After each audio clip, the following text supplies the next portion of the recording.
Assalamualaikum warahmatullahi wabarakatuh. Sampurasun rampes kumaha daramang. Mudah-mudahan orang sadaya aya dina kasehatan. Amin ya Allah ya robbal alamin. Pengajaran bahasa Sunda kali ini yaitu tentang pengalaman anu matak nineng atau pengalaman yang sangat berkesan. Tentu ya semua orang juga mempunyai pengalaman yang berkesan. Nah sekarang kita simak yuk pengalaman Mida dan Dami di kantin sekolah. Simak baik-baik cerita berikut ya, karena nanti akan ada pertanyaan yang jawabannya ada pada cerita yang Bu Tanti akan ceritakan berikut ini. Judulnya adalah Warung Sakola. Warung Sakola itu artinya kantin sekolah. Di SD Cidora aya warung sakola. Warung nu aya di tukangeun sakola. Ari anu ngawarungna nyaeta Pak Apan. Bisa rebutna kitu ku sararea oge. Ngaran nu sabenerna mah Apandi. Artinya di SD Cidora ada kantin sekolah. Kantin yang ada di belakang sekolah. Yang mempunyai warungnya adalah Pak Apan. Disebutnya oleh semua orang juga seperti itu. Tapi nama aslinya adalah Apandi. Dahare naon wae anu aya di warung teh? Makanan apa saja yang ada di warung tersebut? Yuk kita lihat makanan apa saja yang ada di warung. Banyak sekali.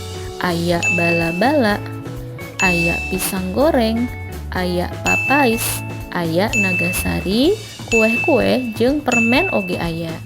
Nah, kita perhatikan dari beberapa makanan ini ternyata ada persamaan antara papais dan nagasari.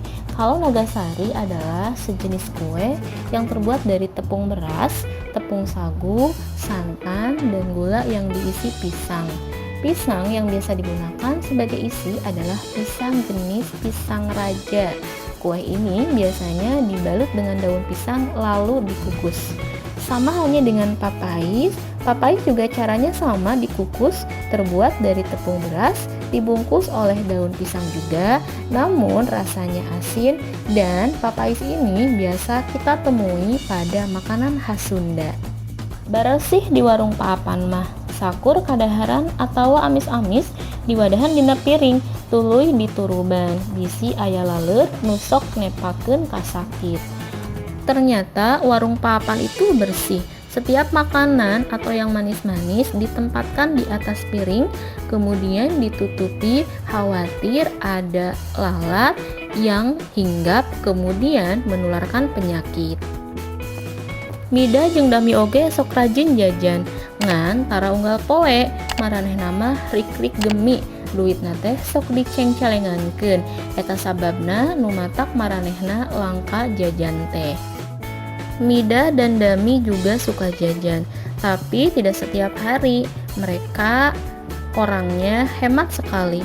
Uangnya suka mereka tabung ke dalam celengan. Nah, itu sebabnya kenapa mereka tidak jajan setiap hari. Nah, itulah cerita yang mengesankan dari Mida dan Dami di kantin sekolah. Silakan kalian isi halaman 46 di buku Mida Dami. Ada 10 pertanyaan yang jawabannya ada pada cerita singkat yang tadi Bu Tanti ceritakan. Sekian dan terima kasih. Kita bertemu lagi di pelajaran berikutnya.